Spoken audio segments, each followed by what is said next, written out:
Otra de las políticas implementadas por el Estado Nacional fue asumir el rol de la formación docente.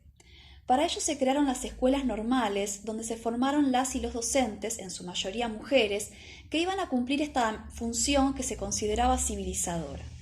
¿Por qué se consideraba civilizadora? Pues porque se suponía que la escuela debía contrarrestar la influencia de la educación familiar de los sectores desposeídos y porque se creía que el desarrollo autónomo de esos sectores, es decir, sin control del Estado, llevaría a la perpetuación de la barbarie.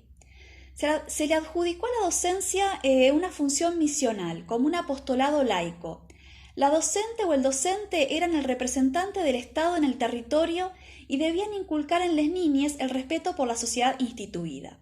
Otro tanto hacía el servicio militar obligatorio, que también fue instituido en esa época. Se construyó entonces la imagen de la docencia como una vocación, un argumento que también sirvió para imponerle limitaciones a quienes ejercían ese trabajo, que en su mayoría eran mujeres, y para justificar los bajos salarios que caracterizaron al mercado laboral docente desde sus orígenes. La pedagogía que fundamentó la enseñanza en esta época fue el normalismo, y con ello nos introducimos en el segundo texto, que es el de Inés Dassel y Marcelo Caruso, El aula en edad de merecer, la táctica escolar en el siglo XX, que es un capítulo del libro La invención del aula, una genealogía de las formas de enseñar. La idea con este texto es que observen cómo se transmitía ese respeto por el Estado y cómo se inculcaba una disciplina de trabajo a partir de cuestiones concretas que hacían a la cotidianeidad de la vida en las escuelas y en las aulas. El normalismo, como su nombre lo indica, instituye una norma, una conducta esperable, considerada natural, a partir de la cual medir las singularidades y detectar quiénes se ajustan a la norma y quiénes se desvían de ellas. En esta pedagogía, los niños debían incorporar la norma, lograr el autocontrol, de manera que no fuera necesario recurrir permanentemente al castigo. Entonces se creó una táctica escolar, una estandarización de los movimientos que alumnos y docentes debían desarrollar y repetir en el aula, inspirados en la disciplina militar, para crear el hábito de la obediencia.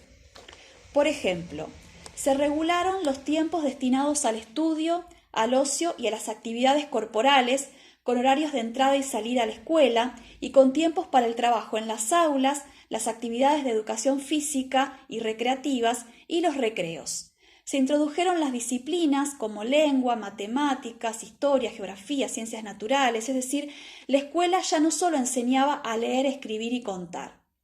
Los alumnos ingresaban a un patio en el cual debían formar filas, tomar distancia y entonar una oración o canto a la bandera. El ingreso al aula se hacía de manera ordenada, debían pararse al lado de los pupitres para saludar al profesor y a los adultos que entraban al aula, no podían hablar entre ellos y solo hacerlo cuando el profesor los habilitaba a hablar.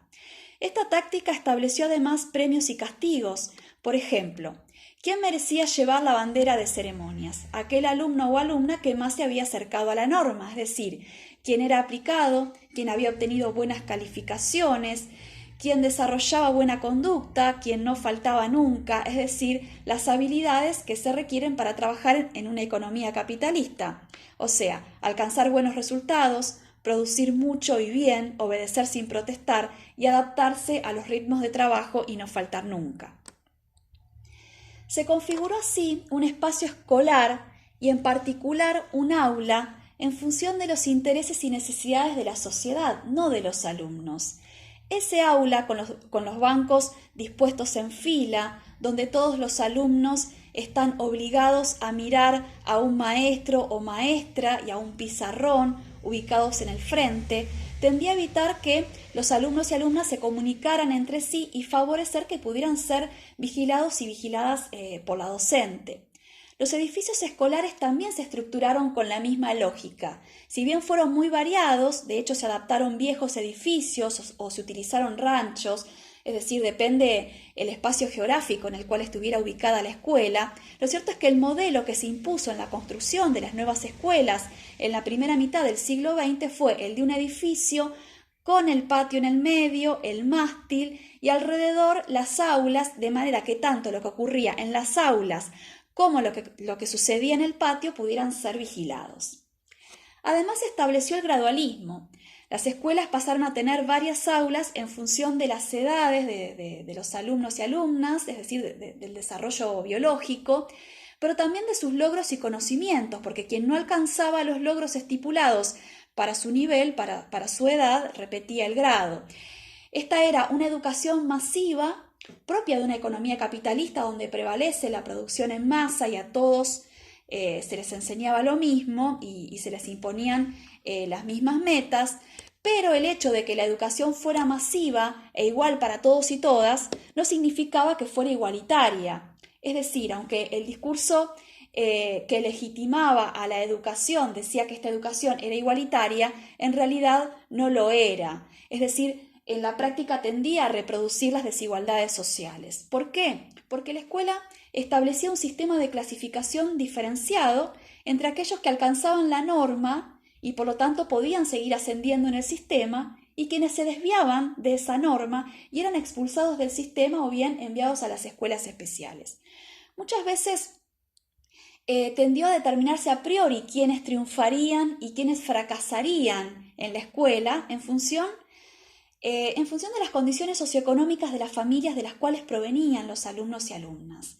Era más probable que quienes lograran el éxito escolar fueran aquellos alumnos cuyas familias eran instruidas y tenían una cultura que se asemejaba a la de la escuela. Aquellos alumnos y alumnas de sectores muy bajos, cuyas familias tenían un nivel de instrucción muy rudimentario o ninguno, y cuyas culturas estaban alejadas de la cultura letrada, era probable que fracasaran. Ahora bien, a la hora de evaluar esos éxitos y fracasos, no se tenía en cuenta el nivel social y cultural de los alumnos, sino que se consideraba que esos éxitos y fracasos respondían a la constitución biológica de esos alumnos y alumnas. Es decir, en la época del positivismo, el aprendizaje era interpretado en términos evolutivos y de capacidades. Había alumnos y alumnas capaces e incapaces y no se consideraba el carácter social del proceso de aprendizaje. Volviendo al texto de Andrea Aliud, podemos decir entonces que el sistema educativo nacional y público estuvo destinado principalmente a los sectores populares y que entre sus objetivos principales estuvo la moralización y el disciplinamiento. El acceso a los niveles secundario y universitario en los que se enseñaban los saberes necesarios para el ejercicio de la política y en el caso del nivel secundario los saberes necesarios para el ingreso a la universidad y los saberes que habilitaban para el desarrollo de las ciencias, quedaron restringidos a los sectores acomodados, que además para el nivel primario siguieron optando por la educación privada, es decir, pagando profesores particulares. Sin embargo, esta expansión del sistema educativo trajo consecuencias inesperadas para las clases dirigentes que lo fomentaron, porque la educación se convirtió en una vía de ascenso social.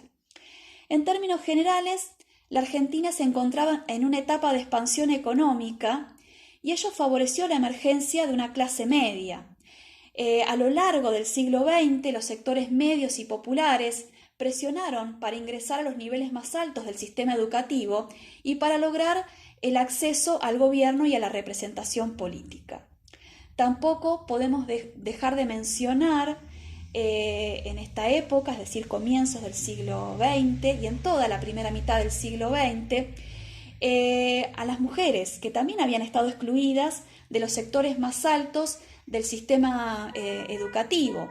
Es decir, habían sido incluidas en la educación primaria, pero no en la educación universitaria, y en la educación secundaria podían acceder a los ingresos normales que las habilitaban para el ejercicio de la docencia, pero no para el ingreso a la universidad. Lo cierto es que en la época se formó un movimiento feminista muy activo que luchó por los derechos políticos y civiles, y muchas de sus integrantes eran mujeres de los sectores medios y altos que lograron ingresar a la universidad y que lucharon para que otras mujeres también pudieran acceder a esos espacios. Es decir, lucharon por el acceso de las mujeres al espacio público y en ese espacio público estaba incluida la educación.